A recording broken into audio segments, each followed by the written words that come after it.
Everyone, नमस्कार आप सभी को। फ्रेंड्स, आज की इस वीडियो में हम बात करेंगे कि वंस अगर आपका जो है ट्रांसफ़र अप्रूव हो गया है, अभी जो 31 दिसंबर 2022 को इंटर सर्कल लिस्ट आई है और उससे पहले इंट्रा सर्कल लिस्ट रिलीज़ हुई है, तो अगर आपका इसमें नाम आया हुआ है, इसके बाद आपका क्या प्रोसेस होने वाला है, क्या आपकी यूनिट की तरफ से होने वाला है प्रोसेस, एंड जिस सर्कल या फिर डिवीज़न में आपका ट्रांसफ़र अलॉट हुआ है वहाँ से क्या प्रोसेस फॉलो होने वाला है और कितने दिनों में आपको जो है न्यू यूनिट में ज्वाइन करा दिया जाएगा। एंड साथ ही साथ ये भी देखेंगे कि नेक्स्ट जो ऑनलाइन ट्रांसफ़र पोर्टल है वो कब ओपन होगा, क्योंकि ये दोनों क्वेरीज लगातार आ रही हैं ऑफिशियल्स की, इसलिए हमने इस पर वीडियो बनाना ज़रूरी समझा। इसी के रिगार्डिंग ये वीडियो है, इसलिए कृपया कर वीडियो के एंड तक आप ज़रूर बने रहिए, पूरी वीडियो देखिए जिससे कि आपको सभी इन्फॉर्मेशन जो है डिटेल में पता चल पाए। और अगर अभी तक आपने हमारा चैनल सब्सक्राइब नहीं किया है तो कृपया कर चैनल सब्सक्राइब ज़रूर कर लीजिए, साथ ही घंटी के निशान को भी दबा दीजिए जिससे आपको हमारी द्वारा बनाई गई सभी वीडियोस का नोटिफिकेशन समय रहते मिलते रहे और आप उसका भरपूर फ़ायदा उठा पाएँ। चलिए अब देखते हैं, अपने टॉपिक की तरफ बढ़ते हैं। देखिए, सबसे पहले तो हम ये आपका कन्फ्यूज़न दूर कर देते हैं कि जो ऑनलाइन ट्रांसफ़र पोर्टल है वो कब कब ओपन होगा, कब कब आपकी ट्रांसफ़र अप्रूव्ड लिस्ट आएगी। तो फ्रेंड्स, ये 30 नवंबर 2022 के सर्कुलर में बताया गया था कि अब से जो ट्रांसफ़र पोर्टल है वो सिर्फ साल में 4 बार ही ओपन होगा, मार्च में, जून में, सितंबर में एंड दिसंबर में। जो कि पहले मंथली कर दिया गया था, उसको मंथली हटाकर फिर ये क्वार्टरली कर दिया गया था, मतलब 4 महीने में एक बार ओपन होगा।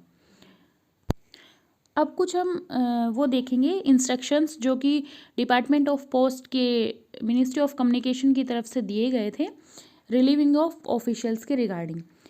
तो इसमें देखिए साफ साफ बोला गया है कि वंस आपका जो ट्रांसफ़र ऑर्डर है वो इशू हो जाता है ऑफिशियल का, तो उसके विद इन 20 डेज़ जो है ऑफिशियल को रिलीव कर देना है। इसका साफ साफ मतलब यही है कि जैसे 31 दिसंबर को आपकी इंटर सर्कल लिस्ट आ गई है और उससे 2-3 दिन पहले इंट्रा सर्कल लिस्ट आ गई है, तो सिर्फ 31 को पकड़ के आगे 20 दिन यानी कि 20 जनवरी तक आपको जो है रिलीव कर देना है जिन जिन का ट्रांसफ़र अप्रूव हो गया है। और आप देखेंगे कि अभी तक इसी के हिसाब से काफ़ी सर्कल्स में काम भी चल रहा है। जैसे ये देख लीजिए आप, ये 10 जनवरी 2023 को, मतलब कि लिस्ट निकलने के 10 दिन के अंदर अंदर ये दिल्ली डिवीज़न ने, दिल्ली जो साउथ दिल्ली डिवीज़न है, उन्होंने अपनी पोस्टिंग ऑर्डर निकाल दिया है कि posting of officials transferred under rule 38। जिन जिन ऑफिशियल्स को इनके डिवीज़न में ट्रांसफ़र मिला है उनका इन्होंने पोस्टिंग ऑर्डर इशू कर दिया है। ये है कंप्लीट इनका पोस्टिंग ऑर्डर, ये आप देख पा रहे हैं। तो यानी कि बहुत फास्ट काम चल रहा है और यहाँ इस डिवीज़न में 20 जनवरी 2023 तक ज्वाइन करने की संभावना है जिन जिन कैंडिडेट्स को रूल 38 अप्रूव किया गया है। इसी हिसाब से जो अलग डिविज़न्स हैं उनमें भी काम चालू है, अलग अलग जो सर्कल्स हैं, डिफरेंट सर्कल्स। हालांकि मतलब सभी सर्कल्स एंड सभी डिविज़न्स का सेम तो नहीं हो सकता, बिकॉज़ ये मैनुअल प्रोसेस भी है। ट्रांसफ़र एक बार अलॉट होने के बाद तो मैनुअल प्रोसेस ही है, तो इसमें थोड़ा बहुत ऊपर नीचे हो सकता है डेट्स में, लेकिन मतलब जल्दी जल्दी ही ये अभी काम चल रहा है और जल्दी जल्दी सभी को posting orders and relieving orders जो है इशू हो जाएंगे। अब नेक्स्ट बात करते हैं कि अगर आपको जो है एक्सटेंड कराना है, मान लेते हैं कि किसी कारणवश आप अभी अपना रिलीविंग ऑर्डर जो है लेना नहीं चाहते हैं, यानी कि जो न्यू डिवीज़न है वहाँ पर आप ज्वाइन नहीं करना चाहते हैं, तो उस केस में क्या होगा, आप पहले 90 डेज़ का टाइम था कि आप 90 डेज़ उसको एक्सटेंड करा सकते थे, बट अब जो है इसको 60 डेज़ कर दिया गया था 30 नवंबर 2022 से।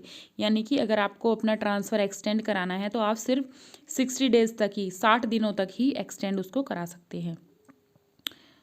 अब हम ज़रूरी मुद्दे पर आते हैं कि ये जो 31 दिसंबर 2022 को लिस्ट निकली और 20 जनवरी 2023 तक आपको ज्वाइनिंग मिल जानी है, आपका जो न्यू डिवीज़न है, न्यू सर्कल है उसमें, तो इन बिटवीन मीनवाइल क्या क्या प्रोसेस होने वाली है, मतलब इस दौरान किस किस प्रोसेस से आपको गुजरना पड़ेगा।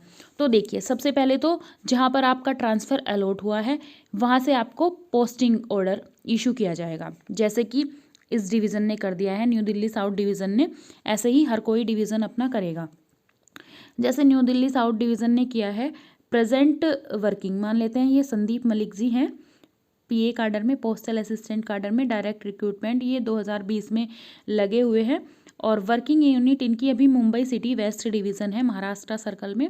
इनको जो ऑफिस अलॉट हुआ है, पोस्टिंग ऑर्डर में आपको पोस्ट पता चलेगी कि कौन सा पोस्टिंग हुई है, कहाँ पर मतलब डिवीज़न में कौन से ऑफिस में आपकी पोस्टिंग हुई है। जैसे इनका डिवीज़न देखें तो न्यू दिल्ली साउथ डिवीज़न है, लेकिन ऑफिस इनको मिला है दिस वन, एंड्रेसगंज पोस्ट ऑफिस इनको मिला है।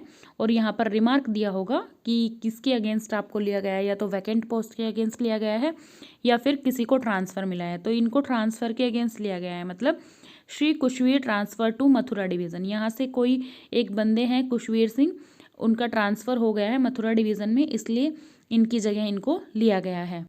अब ये जो पोस्टिंग ऑर्डर निकला है, इसकी कॉपी कहाँ कहाँ पर जाएगी? एक तो जहाँ पर आप प्रेजेंटली काम कर रहे हैं, यानी कि ट्रांसफ़र होने से पहले आप जहाँ काम कर रहे थे उस डिवीज़न का जो मतलब वहाँ का सर्कल ऑफिस रहेगा आपका। जैसे इनका ये मुंबई वेस्ट डिवीज़न में काम कर रहे थे तो इनका सर्कल ऑफिस मुंबई महाराष्ट्र में है, तो इनके लिए महाराष्ट्र को कॉपी जाएगी। तो मतलब ये सभी सर्कल्स के चीफ पीएमजी को कॉपीज जाएगी।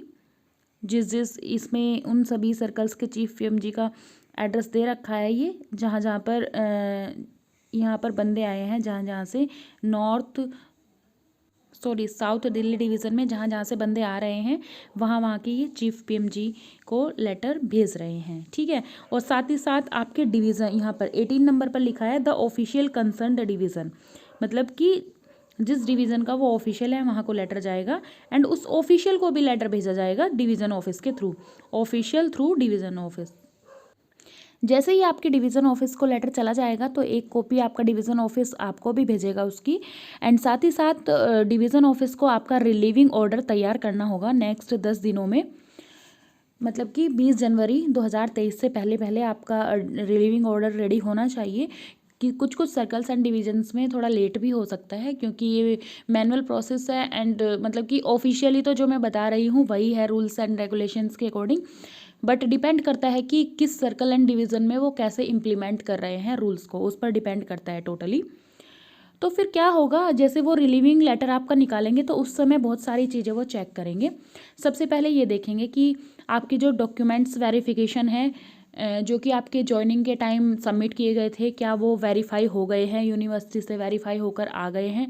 और आपके जो सर्विस पर्टिकुलर्स हैं, मतलब वो अकाउंट ऑफिस जो आपका रहता है वहाँ पर एक लेटर भेजेंगे जो कि हेड ऑफिस रहता है, और वहाँ से आपकी जो सर्विस डिटेल्स हैं जो कि ऑलरेडी एक बार वेरीफाई होती है आपका ट्रांसफ़र फॉर्म फिल होने से पहले, रिकमेंड होने से पहले, लेकिन अब जो है अब ये ऑनलाइन कर दिया गया है, तो ऑनलाइन में हम लोगों को खुद ही ट्रांसफ़र फॉर्म फिल करना है, तो इसलिए ये सर्विस पर्टिकुलर्स जो है अब बाद में चेक किए जाएंगे यहाँ पर। एंड यहाँ पर पुलिस वेरिफिकेशन भी देखा जाएगा कि क्या आपका पुलिस वेरिफिकेशन हो रखा है। साथ ही साथ अगर आप रिजर्व कैटेगरी से बिलोंग करते हैं, ओबीसी एससी एसटी से, या पीडब्ल्यूडी कैंडिडेट है, कंपैशनेट ग्राउंड है, टर्मिनल इलनेस, जो भी कोटा अगर आपका है कोई भी, तो उसका एक वैलिडिटी सर्टिफिकेट भी आपका देखा जाएगा। अगर वो अप टू डेट नहीं है, उसकी वैलिडिटी ख़त्म हो रखी है, तो आपका जो ट्रांसफ़र है वो रिजेक्ट कर दिया जाएगा, और आपको नेक्स्ट साइकिल जो आएगा उसमें ट्रांसफ़र फॉर्म फिल करना होगा। इसमें आपको ऐसा मौका नहीं दिया जाएगा कि हाँ आप 1-2 महीने में सबमिट कर देंगे ये कास्ट सर्टिफिकेट, या आपका जो भी बेंचमार्क, फिजिकल बेंचमार्क डिसेबिलिटी है या टर्मिनल इलनेस का है, तो आपको जो है मतलब कि इसके लायक समझ के आपको ट्रांसफ़र दे दिया जाएगा। ऐसा बिल्कुल नहीं होगा, आपका ट्रांसफ़र रिजेक्ट कर दिया जाएगा। फिर ये भी देखा जाएगा कि आपके अगेंस्ट कोई भी डिसिप्लिनरी केस तो पेंडिंग नहीं है। अगर आपके खिलाफ़ कोई भी डिसिप्लिनरी केस यानी कि इंक्वायरी चल रही होगी और उसका अभी तक आपको पनिशमेंट ऑर्डर नहीं हुआ होगा, फाइनल पनिशमेंट ऑर्डर नहीं हुआ होगा, मतलब आपका केस अभी तक फाइनल नहीं हुआ होगा, तो उस केस में भी आपको अभी ट्रांसफ़र नहीं दिया जाएगा, और आपकी जो रिलीविंग यूनिट है यानी कि जिसमें अभी तक आप काम कर रहे हैं, वो इस ऑफिस को इन्फॉर्म करेगा कि ऐसे ऐसे रिमार्क डाल के भेजेगा, नोट रिकमेंड करके कि ऐसे ऐसे ये जो बंदा है इनका ऐसे ऐसे डिसिप्लिनरी एक्शन इनके अगेंस्ट हो रखा है और अभी तक इंक्वायरी चल रही है, केस पेंडिंग है, इसलिए हम इनको रिलीव नहीं कर सकते हैं। मतलब XYZ जो भी रीज़न होगा वो इनको भेजना होगा। अगर आपने एक बार इंटर सर्कल ट्रांसफ़र ले लिया है तो उसके 3 साल बाद तक आप कोई भी इंटर सर्कल ट्रांसफ़र बिल्कुल नहीं ले सकते हैं। एंड आप जो है अपनी जो पेरेंट यूनिट है यानी कि जिस यूनिट को छोड़कर आप नई यूनिट अभी ज्वाइन करने जा रहे हैं, उस यूनिट में भी आप 3 साल से पहले बिल्कुल नहीं जा सकते हैं। अगर आपकी अभी तक इंडक्शन ट्रेनिंग नहीं हुई है, मान लिया आप महाराष्ट्र सर्कल में कहीं पर भी पोस्टेड थे अभी तक एंड अभी आपका दिल्ली में हो गया है, तो आपको वो इंडक्शन ट्रेनिंग दिल्ली सर्कल वाले प्रोवाइड कराएंगे। अगर अभी तक आपका प्रोबेशन पीरियड चल रहा है और आपको कंफर्मेशन लेटर नहीं मिला है, तो उसके लिए आपको चिंता की कोई बात नहीं है। आप जिस भी नेक्स्ट यूनिट में, नेक्स्ट सर्कल में जाएंगे जहाँ पर आपका ट्रांसफ़र अलॉट हुआ है, वो ये काम आपका कंप्लीट करेंगे। अगर एक बार आप ट्रांसफ़र ले लेते हैं, मान लिया आप महाराष्ट्र से दिल्ली में आ जाते हैं, तो आप महाराष्ट्र में फिर कोई भी चीज़ अपनी क्लेम नहीं कर सकते हैं। मतलब आप वहाँ के सारे जो मतलब कि राइट्स थे आपके, वो सभी राइट्स आपके फोरफीट कर दिए जाएंगे, जब्त कर दिए जाएंगे। सिर्फ एक राइट आपके पास रहेगा अगर आपका प्रमोशन होता है तो। अगर आपको महाराष्ट्र सर्कल में प्रमोशन मिल गया है आफ्टर आपकी दिल्ली में ज्वाइनिंग होने के बाद, तो आप वहाँ पर दोबारा से जा सकते हैं, वो आपके पास चांस बचा रहेगा। और ये तो आपको पता ही है कि ये जो रूल 38 ट्रांसफ़र है, ये ऑन कॉस्ट ट्रांसफ़र है। आपको कोई भी टीए टीपी आप क्लेम नहीं कर सकते हैं। एंड साथ ही साथ आपकी जो सीनियरिटी है, जिस भी न्यू डिवीज़न में आप जा रहे हैं, वहाँ पर आपसे पहले जितने भी पोस्टल असिस्टेंट काडर में वर्क कर रहे हैं ऑफिशियल्स, उनसे आप जूनियर ट्रीट किए जाएंगे जब सीनियरिटी बेस्ड प्रमोशन की बात आएगी।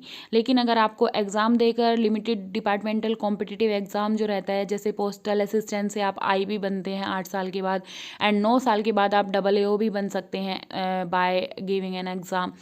तो ये अगर आप एग्ज़ाम देंगे तो इसमें आपकी सीनियरिटी कोई भी लॉस नहीं होगी, बट जो डिपार्टमेंटल सीनियरिटी बेस्ड पर जो प्रमोशन मिलते हैं, उसमें आपकी सीनियरिटी जो है डाउन हो जाएगी। तो ये कुछ बेसिक एंड इम्पोर्टेंट बातें थी। तो देखिए, जैसे ही आपका जो रिलीविंग ऑर्डर इशू किया जाएगा, जहाँ पर अभी आप काम कर रहे हैं जिस डिवीज़न में, तो वहाँ के जो SSP होंगे वो आपसे एक डिक्लेरेशन फॉर्म भी भरवाएंगे, डिक्लेरेशन लेटर लेंगे कि ये जो अभी मैंने आपको बात बताई ना इतनी सारी डिटेल में, इन सब के लिए डिक्लेरेशन लेटर लेंगे कि ये जो भी बातें हैं ये मेरे को मंजूर है और मेरा आप ट्रांसफ़र कर दीजिए, मैं इनको बाद में कोई भी क्लेम नहीं करूँगा। और ये डुप्लीकेट कॉपी में लेंगे, मतलब एक कॉपी वे अपने पास रखेंगे या एक आपकी सर्विस बुक में अटैच करके जो है नेक्स्ट डिवीज़न एंड सर्कल को भेज देंगे, और एक जो है मतलब आपकी पर्सनल फाइल में वो अटैच कर देंगे। इसमें आगे यही बोला गया है कि जो कंट्रोलिंग यूनिट है उनको ये मतलब कि देखना है, इस पर नज़र रखनी है, इंश्योर करना है, मतलब सुनिश्चित करना है कि जो 20 तारीख है आने वाले मंथ की, यानी कि जनवरी की जो 20 तारीख है, जो कि फ़िक्स की गई है कि तब तक ट्रांसफ़र रिलीविंग मिल जानी है, तब तक जो है ट्रांसफ़र रिलीविंग मिल जानी चाहिए। एंड साथ ही साथ वो जो CEPT पोर्टल है, ऑनलाइन ट्रांसफ़र पोर्टल, उसमें भी ये स्टेटस जो है अपडेट हो जाना चाहिए। तो फ्रेंड्स, ये थी कंप्लीट प्रोसेस। आई होप कि मैं आपको समझाने में कामयाब हो पाई होंगी। जो मैंने आपको समझाया वो आपको समझ आ पाया होगा।